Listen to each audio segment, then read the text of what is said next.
Mit navn er Ihab. I dag vil jeg gerne tale om mit rygestop. Jeg har nemlig været røgfri i 5 år i dag, og det vil jeg gerne tale om i den her video. Hvis du er helt ny her på min kanal, og du tænker, hold da op, kan det virkelig passe, at han har 12 følgere? Så har det lidt ligesom dig. Jeg synes også, det er meget imponerende. Jeg har nemlig selv prøvet at stoppe med at ryge rigtig mange gange.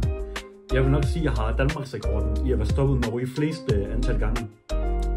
Eller nok nærmere verdensrekorden. Der vil jeg gerne tale om, hvilken metode, som jeg har brugt, som har været meget anderledes i forhold til, hvad jeg har gjort tidligere, og hvorfor den er meget effektiv. Det, som jeg har gjort, det er, at jeg har brugt sociale medier til at holde folk opdateret omkring mit rygestop. Det vil sige, da jeg har været røgfri en uge, så postede jeg et opslag, hvor jeg skrev, nu har jeg været røgfri en uge. Da der var gået 3 uger, så lavede jeg et nyt opslag, hvor jeg informerede folk omkring, hvordan det går med mit rygestop, og at jeg stadig er røgfri. Da der var gået 2 måneder, så lavede jeg et nyt opslag igen, hvor jeg skrev, jeg er stadig røgfri, det går super godt med mit rygestop, og det går lige efter planen. Og det gjorde også bare, at jeg blev meget mere motiveret til at holde fast i mit rygestop og holde mig væk fra cigaretterne. Så blev jeg ved. Jeg postede sådan cirka en gang om måneden. Så efter, da der var gået 3 måneder, så postede jeg sådan en gang om måneden cirka. Og jeg tror også folk på min Facebook blev lidt trætte af at høre mit rygestop hele tiden. Jeg tror også, der var nogen, der blokerede mig. Men det er også fint nok. Hvis folk de blokerer mig, jamen, så blokerer jeg bare det. Okay, og hvorfor er det den her metode, den virker? For det første, så bliver det en form for social ansvarlighed.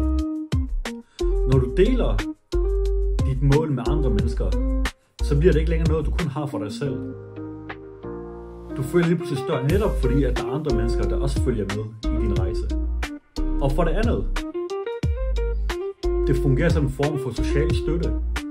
De spørgsmål, du får, de kommentarer, som du får, det at folk de følger med, det bliver som om, at andre mennesker også bliver en del